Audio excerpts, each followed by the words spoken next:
Tonight is an event we've really been looking forward to. Professor Sumantra Bose is a globally acclaimed scholar of nationalism, democracy, and conflict in the Indian subcontinent, but not just in that region, also in the Balkans and the Middle East. He's professor of international and comparative politics in Creer University in India, and he's joining us today from India. So happily, as he's told me just before we went on air, he is a night owl. So he's not too phased by this. He's going to be actually at his best in this discussion, but it is past midnight there, and it will be even later by the time we finish. So thank you very much. Thank you very much, Professor Bose, for joining us. Now, our discussion today is based around the book Secular States, Religious Politics, which in 2018, when it came out, is still a pioneering comparative study of the two major attempts to build secular states outside of the democracies of the Western world. And I found it an incredibly useful book for framing my own understanding of what secularisms might mean in different contexts, the different origins that they have, the way in which they are culturally specific, although there's many things they have in common.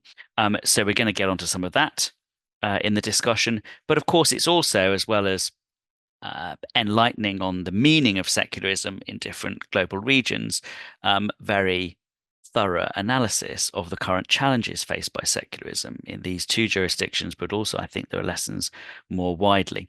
So we've got a lot to discuss. It's a brilliant book. We've been wanting to have this event for a long time, as I say, so we'll get straight down to it. Thanks for joining us. I'm delighted to be here. Thank you for having me. Oh, we're very lucky. I thought we'd start because there may be people watching who have one particular view of secularism. It's usually the French style secularism, isn't it? Or the separation of church and state that is typical of France, or maybe the United States, or maybe of some of the de facto secularisms of Europe. But other secularisms are available, as you make clear in this book, and as we know. So maybe you tell us a little bit about how the secularisms that you write about in this book, namely in Turkey and India, differ from what one might think of as the European secularisms. Right. So, Andrew, as you said, in the 20th century, the republics of India and Turkey are the two major examples outside the non-Western world of attempts to build quote-unquote secular states. That is, states whose normative and constitutional identity is not based on or derived from any religious faith.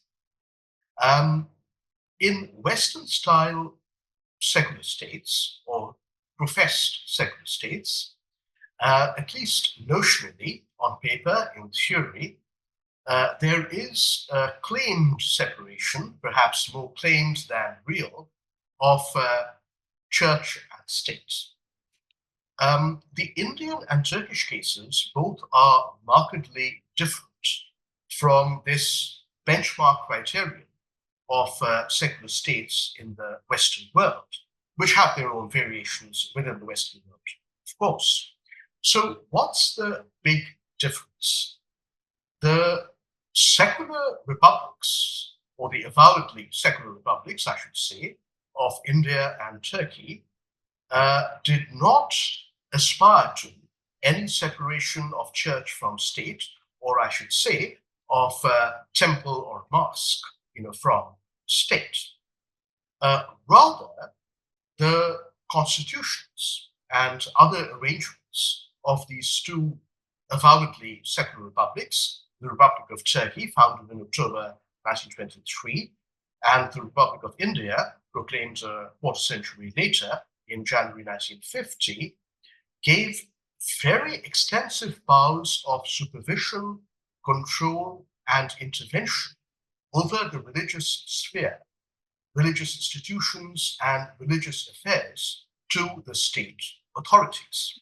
So one might wonder and legitimately ask, what makes these states secular? Well, the aspiration or the principle of the secular state in India as well as in Turkey was that the state would first of all not have any official religion. Its normative and constitutional identity would not be based on or derived from any religious faith whatsoever. And at the same time, the state would be neutral. It would practice strict impartiality towards the various religious faiths and denominations on its territory or domain. So India, as you know, is the world's most diverse country. It's multi-ethnic, multilingual, multi-religious, multi-everything. So the Indian state would treat all religious faiths found on its territory in the letter and the spirit of equality. Likewise, although, Turkey, first of all, eliminated the Armenians, a Christian community, but that was before the formation of the Republic. It was during the First World War, and then eliminated the Greeks through the reciprocal population transfer in the 1920s between Greece and Turkey. Turkey, while it became an overwhelmingly Muslim country, had more confessional diversity than is typically assumed. So, for example, at least 15 to 20% of the population of Turkey have always been Alevis. This is a heterodox Shiite sect who are found among both ethnic Turks and ethnic Kurds. So basically, the secular state undertook, in principle, to treat Sunnis and Alevis in the letter and spirit of equality, just as the Indian secular state undertook to treat the Hindus and Muslims and all other religious communities in the letter of spirit of equality, with strict impartiality.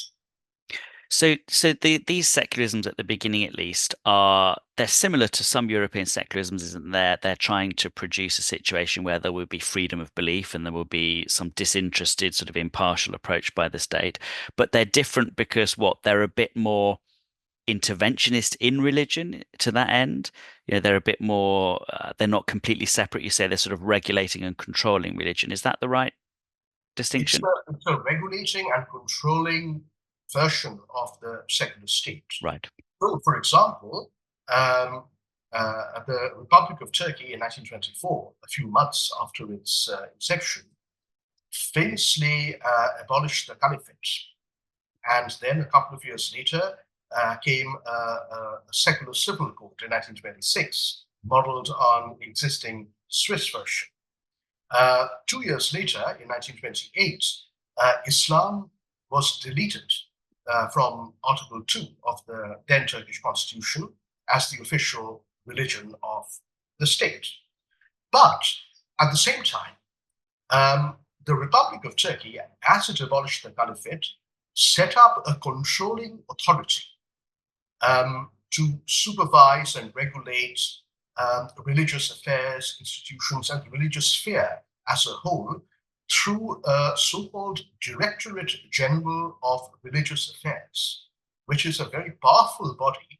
100 years ago, it was formed, and now in a very different and changed Turkey, a very powerful arm or body or institution of the Turkish state.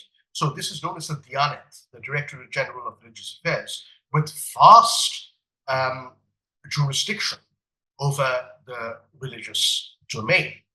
Likewise, in India, in the constitution that made India a republic in January 1950, we have just crossed the 75-year milestone of the Republic of India. And India, of course, is very different, very changed from what it was 75 or even 50 or even 25 or 30 years ago.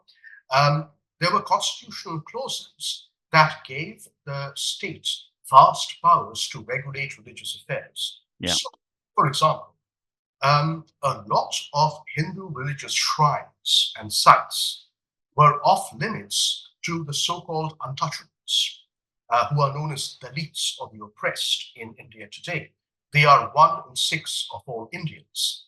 And there were clauses inserted in the Indian Constitution of 1950, which of course holds to this day, which empowered the state to intervene to ensure that all Hindu religious shrines and sites would be open to all castes, including the so-called erstwhile untouchables. So that's the extent and range of the power of control, regulation, supervision of the religious sphere that was self-invested in these secular states.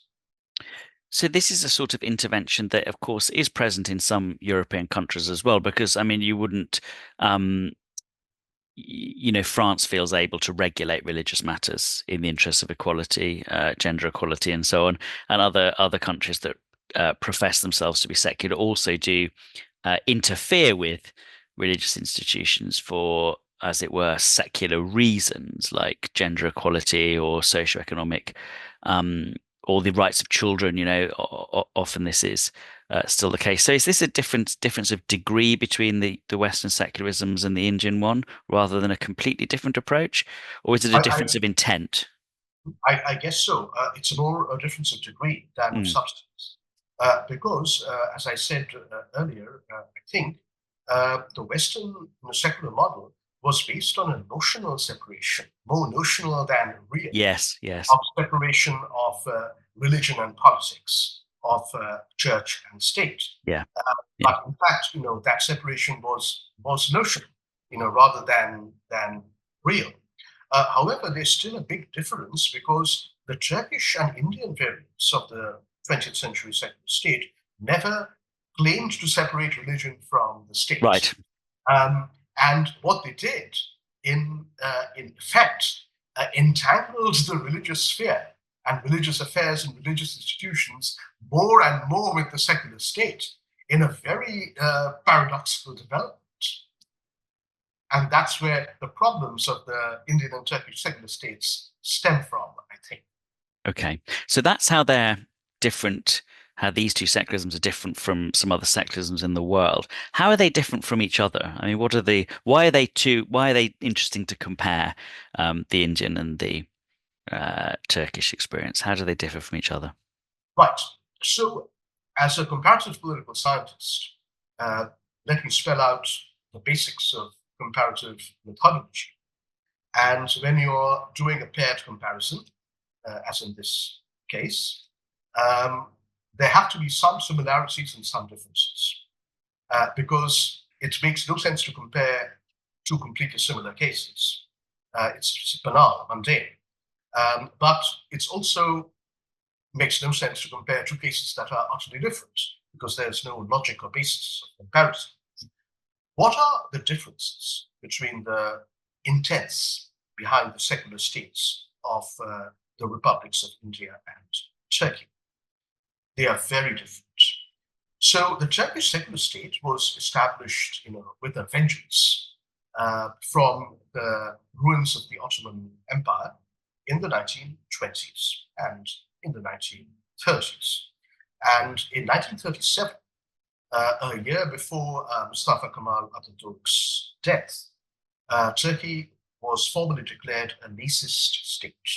The term is laiklik, which means lacism, rather than secularism. So what was behind this attempt to leave the legacy of the Ottoman Empire behind? In fact, to erase it from a new Republic of Turkey, carved out of Anatolia, the core area from which the Ottomans came.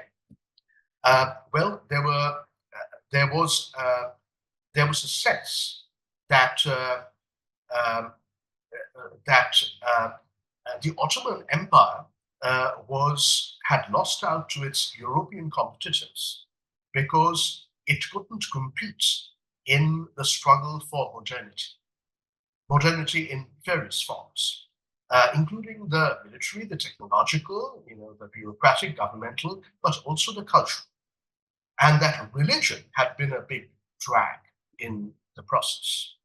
Hence, the new Republic of Turkey, founded by Mustafa Kemal and a cabal of associates, would leave that religious identity behind and be formed on a purely secular basis. Okay, so there was a desire to emulate the West or a certain perception of the West, I should say, Yeah, rather than the yeah. West as it existed in reality. So um, so the West had become successfully modern because it had left behind this drag represented by religion, which was associated with superstition, obscurantism, general backwardness. And the Kemalists would create a new civilization. So there was this attempt to emulate the West. There was a problem right here because this meant, you can't really throw out a millennium of history like that. It's like throwing the baby out with the bathwater. And I think it was always doomed to fail.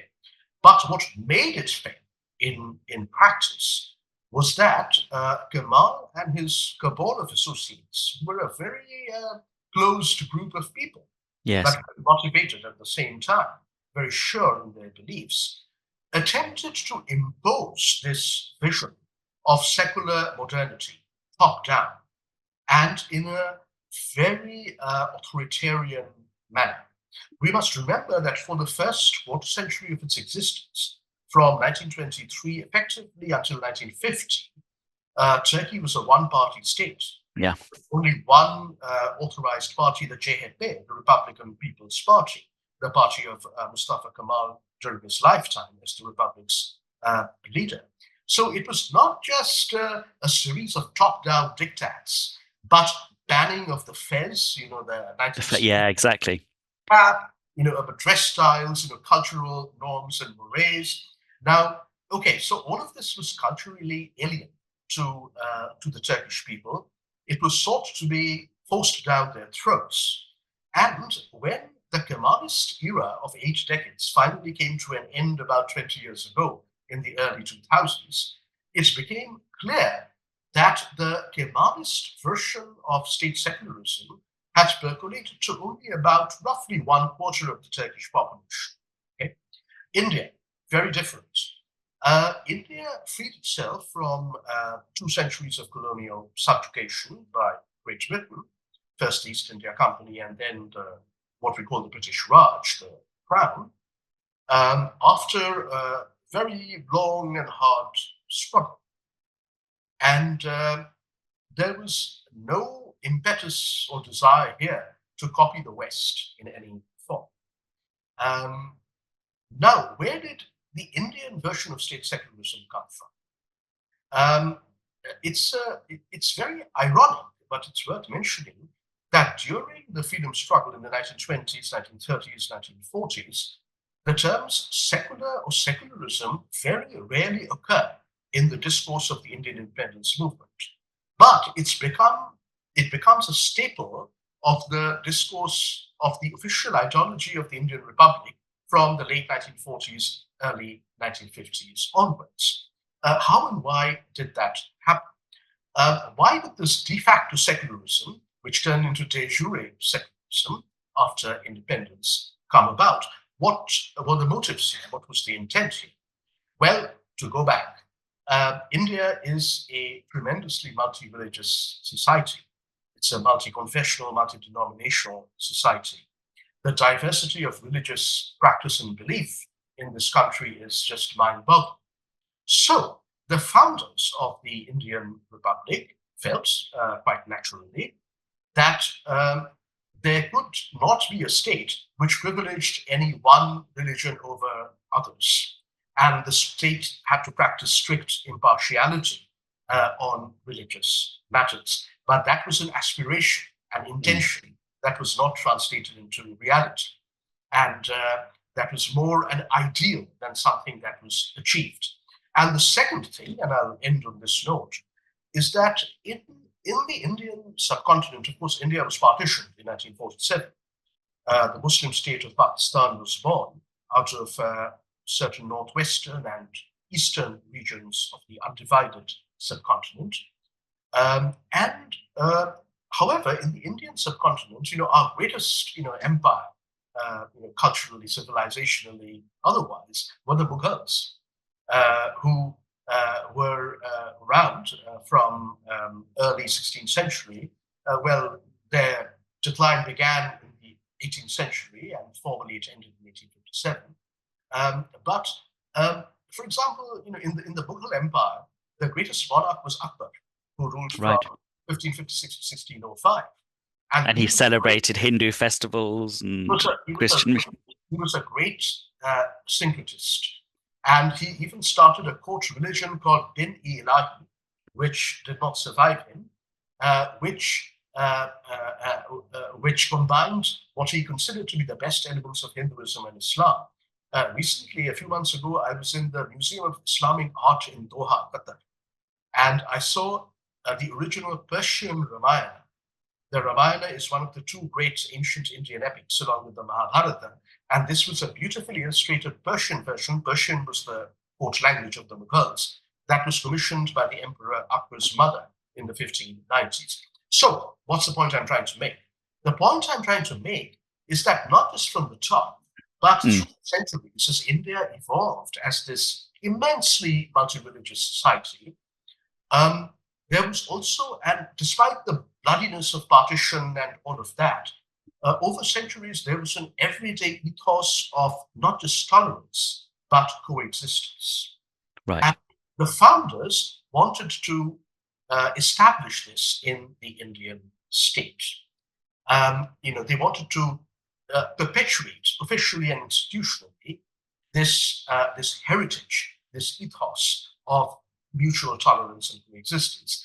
But there's a reason why India kept loudly declaring itself to be a secular state from the early 1950s onwards. Just as Turkey loudly declared itself as a laicist state from the 1920s, 1930s onwards, because they wanted to be regarded as a Western country. Yeah. That in India, the motive, the intention was quite different, but one must reference partition. This was the best way to distinguish India from Pakistan, which had been found the other successor state of the British Empire in the subcontinent, which had been founded as a Muslim state. Okay, so India was intended, ideally, to be a state in which all religions could live in peace, in harmony, in coexistence, and the state would practice impartiality towards all beliefs.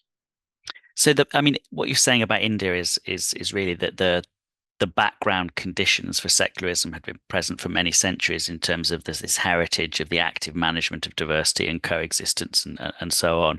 But were there not also particular people at the time? I mean, you always think of Nehru as being, you say that Indian secularism is different from Turkish secularism, that it's not an active seeking for modernity, but isn't Nehru a little bit? He's sort of half, at least got one foot in the Western modernity tradition, and partly sees secularism as that, don't you think? He does. He does have one foot in the Western modernist and secular tradition. The problem with Nehru is that at heart he's a secularist, but in practice, throughout his 17 years as India's first prime minister, from independence in 1947, he died in office 17 years later, in the middle of 1964, he repeatedly capitulates to Hindu majoritarian demands. And he does not appear to have the resolve, the backbone of the spine in practice to back up his genuinely secular sentiments, ideals, and values. Now, some of you will know that the meteoric rise of Hindu nationalism from the margins, from the fringes, to the center stage and now dominance of the Indian polity, began right at the end of the 1980s, but more from the early 1990s.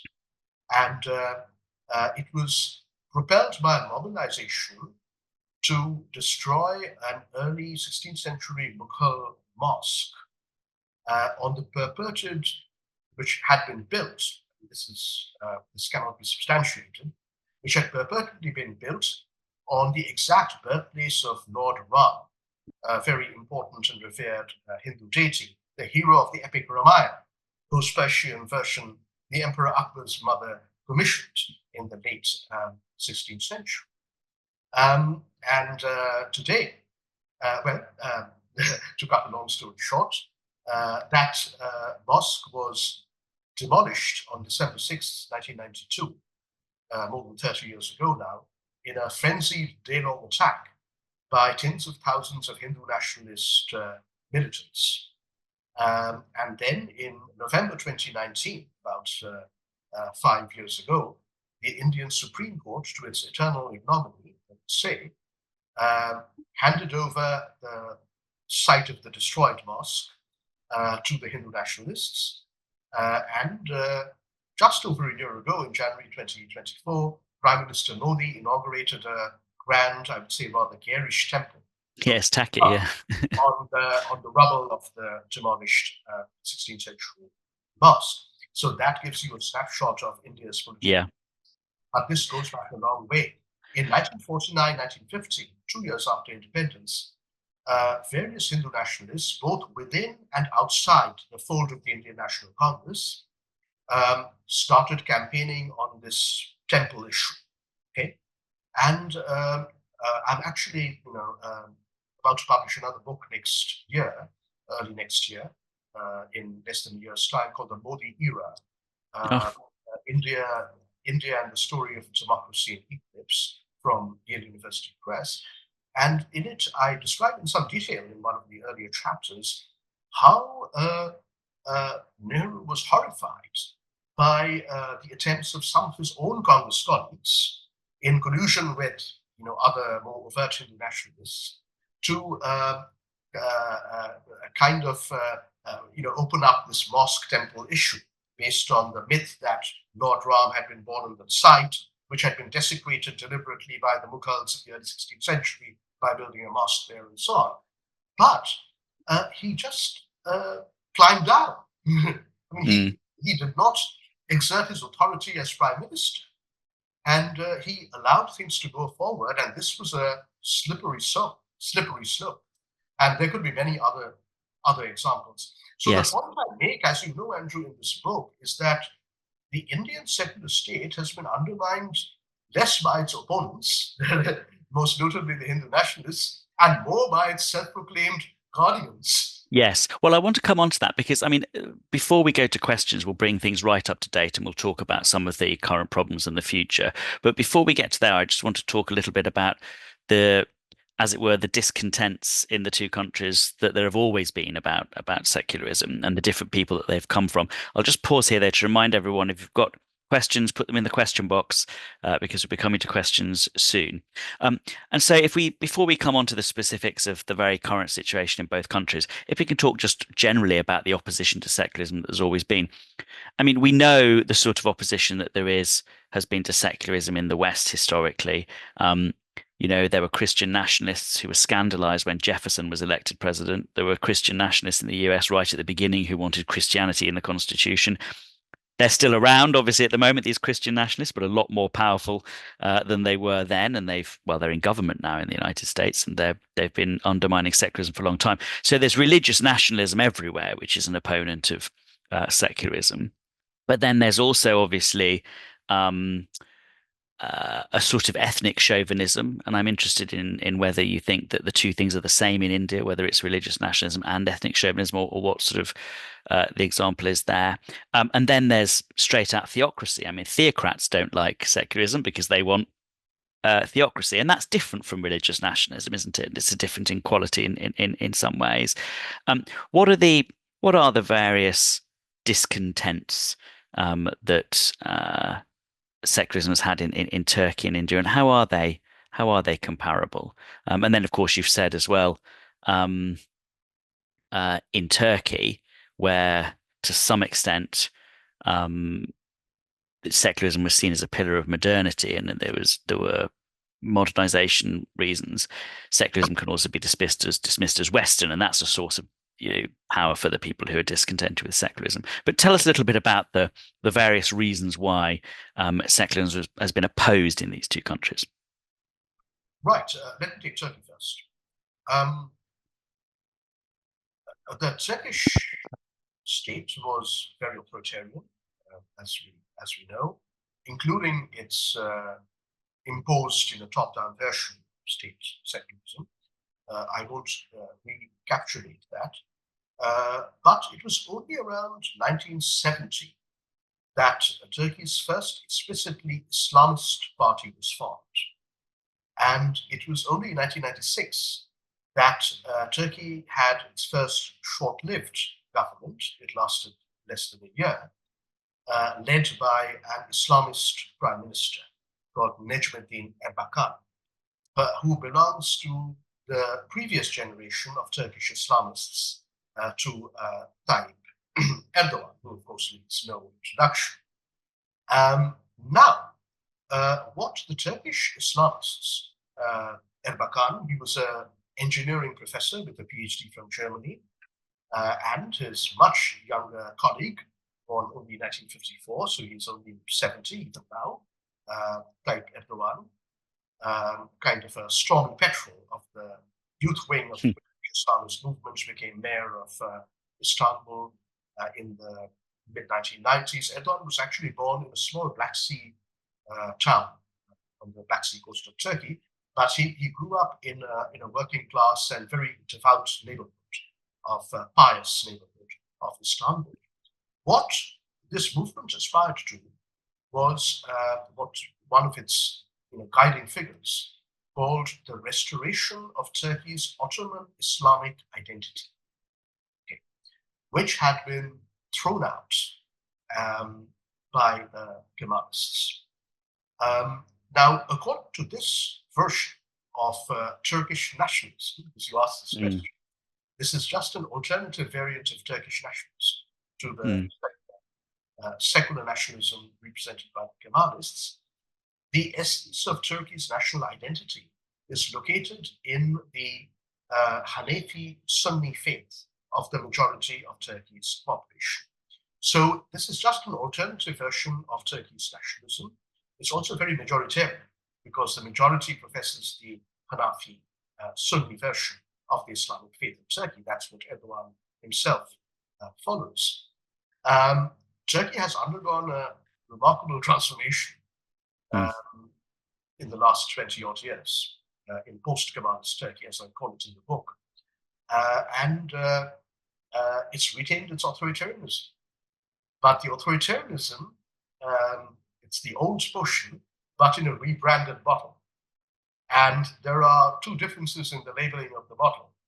Number one, first of all, there is obviously no emphasis anymore on racism and so on, or on imitating and emulating the West. Okay, and secondly, very important, the military is no longer, for the last almost 15 years or so, the ultimate arbiter of Turkey's politics. Erdogan has neutralized and defanged the military, which mounted no fewer than 3 direct coups, 1960, 1971, 1980, and then a soft coup against the first Islamist government in 1997. Yes. Established civilian supremacy. Now, it does appear, Erdogan has the most remarkable electoral record over the last 20 years. He keeps winning parliamentary elections, presidential elections, referendums, and so on. And it appears that this alternative version of Turkish nationalism, Turkish majoritarian nationalism, religiously infused, which he represents, articulates, and personifies, does seem to resound, over the secularist opposition. But I think that is partly because the secularist opposition in Turkey, which is mostly clustered in the old Kemalist party, the CHP, the Republican People's Party. Erdogan's party is, of course, the AK party, the AKP, the Justice and the Justice Party, and Development Party, AKP. The secularist opposition has been unable to reinvent secularism and liberate it from its authoritarian and West-toxicated origins. I think that also accounts for a lot of Erdogan's success. The failure of the 21st century Turkish secularist opposition to articulate a new secularism, free of the baggage of authoritarianism and West-toxication. India, the fervent ideological opponents of the Indian secular state of the equality of all religious faiths, of the principle of state impartiality towards different communities, were always the Hindu nationalists. But as I mentioned, until about 35 years ago, the Hindu nationalists were a fringe opposition. So what explains their meteoric rise? I mean, that's a long story. But basically, I would say that the Indian secular state never lived up to its ideal of equal treatment of all religious faiths, impartiality. It failed that impartiality criteria. And you mentioned Nehru, I responded. Many regarded it even now as the golden period of Indian secularism. I respectfully disagree. I think the Indian secular state, there are numerous examples of this in my book, in my forthcoming book on the Modi era, how it came about, the long view, and there's a short view also. The Indian secular republic was always infused with, or at least influenced by, Hindu religious majoritarianism, its demands and its agendas. Throughout the 1950s, 60s, in the 1980s, it became particularly blatant.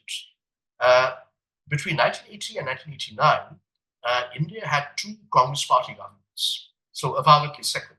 Okay, 80 to 84, the Prime Minister was Nehru's daughter and dynastic successor, Mrs. Indira Gandhi, a very formidable political figure. 85 to 89, after her assassination, the Prime Minister was her older son, surviving son, Rajiv Gandhi, so Nehru's grandson. And both these governments pandered to Hindu religious majoritarianism for electoral reasons, because Hindus have the numbers. Yeah. Almost 80% of Indians are census classified as Hindus. Okay, so they thought this pandering to Hindu religious majoritarianism would be a winning electoral formula, and in a way they were right, except that they were not the beneficiaries. The beneficiaries were the Hindu nationalists who came out of the fringe into the center stage, and then in the 21st century under Modi in their second coming to dominance. But I should like to say that the Hindu nationalists have always had a very clear-cut ideological doctrine, and it's called Hindutva. It was explicated in the 1920s, so it's exactly 100 years old. And this is like the Turkish version embodied by Erdogan and company. The Indian anti-secular version, of Indian nationalism, represented by Hindutva, locates the essence of the Indian nation, of our historical identity, of our very being as a people, in the Hindu faith of the majority of the population.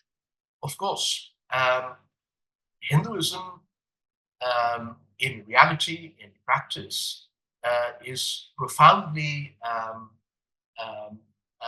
plural. So the Hindu nationalists faced an uphill challenge of making what they claimed to be this organic unity, the almost 80% of Indians who are Hindus, into a reality. And they didn't succeed until the late 20th century, because the diversity of the quote-unquote Hindu society was too much for them. But they have partly succeeded in the 20th century. Yeah. And the secular, or ostensibly, avowedly secular opposition to the now dominant Hindu nationalists have proved unequal to the task of challenging them. It's a very sad thing to say, but in the last 10 to 11 years since Mr. Modi came to power, the discourse of secularism has almost disappeared from mainstream politics. I mean, you can see that even the media, even newspapers, and the opposition should be doing that. They should be articulating a robust challenge to this Hindutva version, this majoritarian, intolerant, authoritarian version of Indian nationalism that both his party, the BJP, and the broader Hindu nationalist movement, which is organized around a paramilitary style organization called the RSS, the Rashtriya National Volunteer Organization, represents. But just as in Turkey, the secularists, or the so-called secularists, have proved very timid, very unequal to the challenge, and I think the success of Erdogan and now Modi is perhaps attributable more to the failings of their opponents than Sure. I mean, if you take a big step back, the current success of Hindu nationalism in India as against the secular promise of the early 20th century, the current success of Christian nationalism in parts of Central Europe, and obviously in the United States, we're now seeing, as opposed to the secular alternative. Think about the situation in Turkey, or even if you on a slightly different chronology, the success of Islamic nationalists in the Arab world, as parties that once seemed fringe. I mean, we're all used to the viral video online of President Nasser laughing about compulsory headscarves, and it turns out, he's laughing at because it's such a fringe, crazy idea, and now it's politically mainstream 30 years later. So, I mean, this is this a bigger story? I mean, is there something else? And there's lots of things in common. For example, with Christian nationalism and Hindu nationalism, both sort of really come to the fore in the early 20th century, sort of fascism adjacent. I mean, I always think that codification of Hindutva is very Mussolini-esque at the sort of time that it's being brought together and so on. Is this in every case actually the weakness of the opponents? Because what's also common in all those jurisdictions is a lack of full-throated defense of liberal democratic secularism until it's too late. I think so. Inadequate or even not, barely, almost non-existent defense of the values of secularism, including the values that are really worth defending, the ethos of coexistence, of harmony, that continues to be deeply embedded in our society here in India. And clearly, that is an ethos, that is an heritage that is not reflected in the outlook and the policies of the present Indian government. About Hindutva and the Hindu nationalists, the proponent of the doctrine of Hindutva was a man called Savarkar. And the guy who took this forward as the second head of the RSS, the organization around which the Hindu nationalist movement is organized, and Modi himself is a former full-time RSS pracharak, or grassroots preacher of Hindu nationalist values. He spent 2 decades of his life doing that, because before he was seconded to work in the affiliated political party, the BJP, Savarkar was a guy called Golwalkar, who wrote a book called We or Our Nationhood Defined, which was published in 1938, just before the Second World War. Now, Golwalkar was very interesting because he was simultaneously a fan of both Nazism and Zionism. And so he admired what he called the race spirit of Nazi Germany, but he was also a fervent supporter of the Zionist movement, and was a great supporter of the State of Israel after its creation. In response to your broader question, this is very much a broader story. I want to make 2 points here. First of all, I think, I'm a scholar who looks for structural factors, institutional factors, and so on, which is important, of course. But I think leaders also do matter. And we have had very effective leaders of anti-secular and kind of nativist and nationalist movements or reactions in the 21st century. One can't but admire Erdogan's determination, his commitment, and his staying power. Likewise with Modi, who's following in his footsteps, who's also a deep-dyed ideological product of the Hindu nationalist movement, just as Erdogan is of the Turkish Islamist movement. Of course, they are, larger than life. They're autocratic by disposition. They're probably megalomaniacs and all of that. But sure, that detracts from their appeal and their success. Likewise, it was a few years ago that Rudy Giuliani, who was the mayor of New York City when I was a graduate student at Columbia University back in the 1990s. A few years ago, Rudy Giuliani, who became a Trump acolyte from 2015-16 onwards, although he's not very visible in the new president administration, No. made too much of a liability of himself. But Rudy Giuliani, a few years ago, famously called Trump a political genius. Okay, so you might think this is outrageous, also an attempt at flattery and so on. But I think there is an element of truth to that. These leaders like Erdogan, Modi, Trump, and I could name others, you could name others, Yeah. do know what buttons to push, how to mobilize people, how to appeal to very often their basest sentiments, rather than their best, appeal to the basest. But that requires a certain talent as well. Yeah. And I think the common denominator is a certain kind of I would not say a quest, because much of that quest is an exercise in fakery, but a so-called quest for cultural authenticity and renewal. Okay, so Erdogan is bringing back the Ottoman Islamic identity to Turkey. Okay, when Turkey ruled, when the Ottoman Turks ruled a good chunk of the world. Trump wants to make America great again, whatever that means. Modi claims that India was subjugated not for 2 centuries under the British, but for an entire millennium, beginning with the first Muslim rulerships and dynasties. And it is only now, under his visionary leadership, that we are supposedly emerging from a millennium of colonial slavery and the colonial mindset. So he actually uses the terms like the term decolonization, but he applies it to 1,000 years rather than 200 years, which was the choreography of the mainstream Indian nationalist movement, which today has been defeated and sidelined by the Hindu nationalists. So there are other factors as well, appealing to there's a populist cocktail, as we all know. There is an appeal to groups that feel, hard done by, or at least relatively deprived. That is common. People who haven't got, what they deserve, but aspire to more, and so on.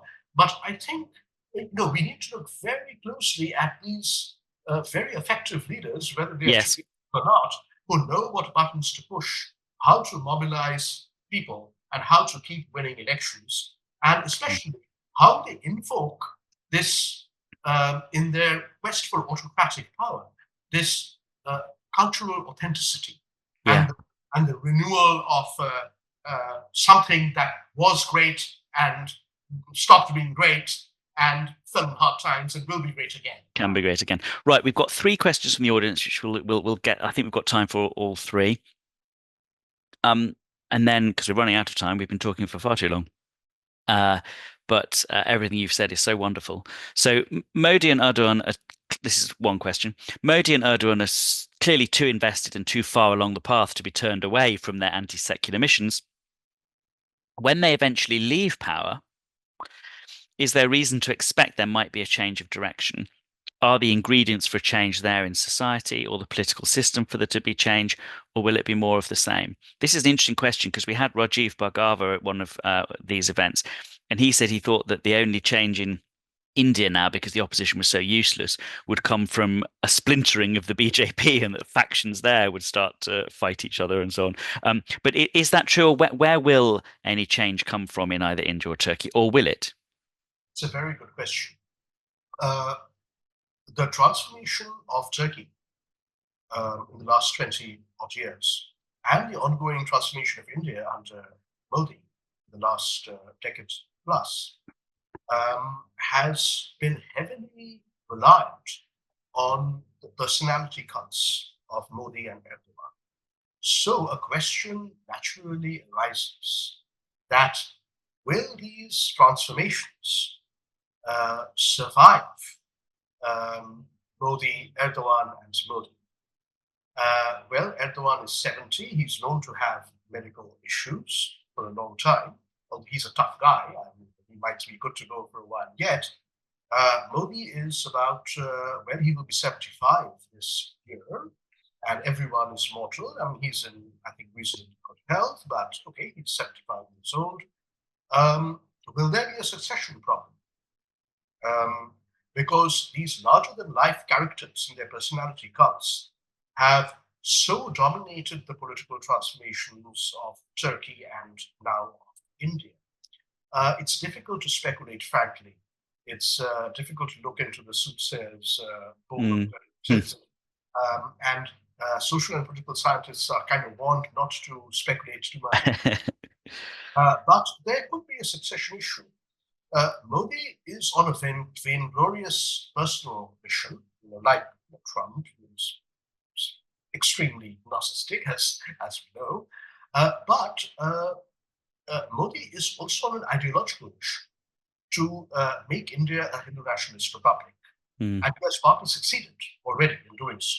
And he's working on what's left of that ideological mission in his third term. But the question is whether, I think the transformation of Turkey has gone too far because it's more deeply rooted. And I think that's obvious from the comments in the discussion I made in the discussion we had earlier. Yeah. And also been longer in the making.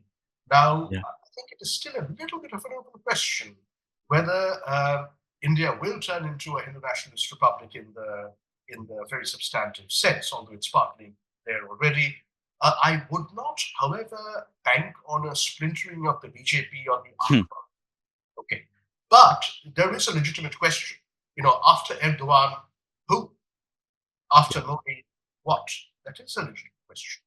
Well, another of our questions is how much should we take from the election result last year for Modi, where he was obviously unable to govern alone as a result of that? Is that significant, as it was reported in lots of Western media that it might be, or is it not actually much of a problem for him? He had a bad stumble. Mm. It was born of overconfidence and overreach. There are multiple reasons for why the BJP failed to win a third consecutive parliamentary majority.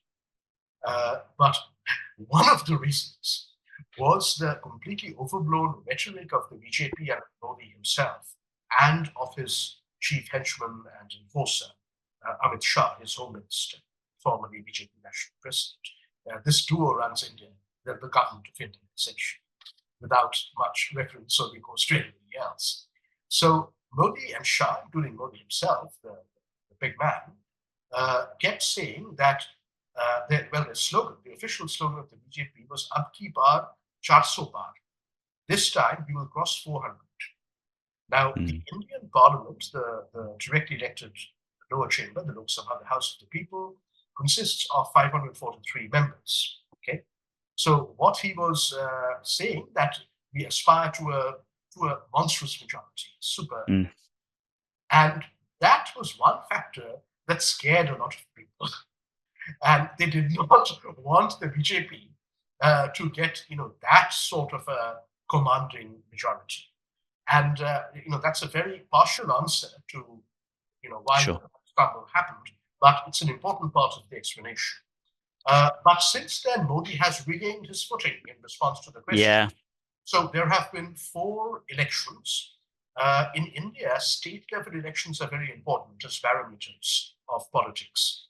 So in the 4 elections that have taken place between late 2024 and February 2025, the BJP has resoundingly won 3. Maharashtra, which is a very big state in the western part of the country, Mumbai, or formerly Bombay, is the city, is its capital. The BJP resoundingly won there, along with smaller allies. Haryana, which is a small but bellwether North Indian state close to Delhi, where the BJP was expected to lose power. It had been running the government in the state since 2014, but it regains power. And last month, it also won a resounding victory in Delhi, which is the national capital. and they've only lost one election, which they can live with, which is in the northern state of Jharkhand. So they have a 3-1 record, and the spring is back in Modi's step. He has regained his confidence, including the confidence to pursue his ideological mission. But I think that 2024 was still a warning to Modi about the risks of overreach and to the BJP of overplaying the Modi personality cult. Right, but maybe unfortunately they've learned the lesson. We have one last question, which we'll have to answer very briefly. We've mentioned that freedom of religion is a feature of a secular state, but a state that protects all religious beliefs on the basis of equality will inevitably protect those who seek to prevent religious freedom and to force their followers not to leave or dissent. Is that just the general paradox of liberalism? I think the answer is yes, isn't it, Sumantra? So the answer is yes. Well, whether we like it or not, I don't mind saying, especially to this audience, that I'm personally an atheist and always have been. And but yes, the two countries we're talking about, my own country, India, and Turkey, which I know reasonably well from my research, overwhelming majorities profess a religious identity and a religious belief. And that applies to majority and minority communities. They all, are attached to their respective, versions of the faith. There was an opinion survey a few years ago, recently, which showed that 2/3 of Hindus in India, 2/3, oppose interfaith marriages. Okay. Wow. But 80% of Muslims in India, 4/5, also oppose interfaith marriages. Okay. So that gives you an idea. So unfortunately, those who identify as atheists or non-religious are a tiny minority in these countries, and can be sort of comfortably ignored or disregarded. But even though I'm atheist by conviction, my 3 identities in descending order are Indian, Bengali, which is my ethno-linguistic identity, and Londoner, because I love London. Though I have relocated to India now, so in midlife. But my mother, I'll finish on this note, who passed away 5 years ago at the age of 89. She was not an atheist. My father was an atheist, rationalist, very modernist of a certain kind.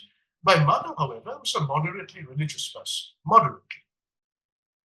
But not a Hindu nationalist. She was very opposed to Hindu nationalism because she regarded it as a perversion and an exploitation of the faith, so on.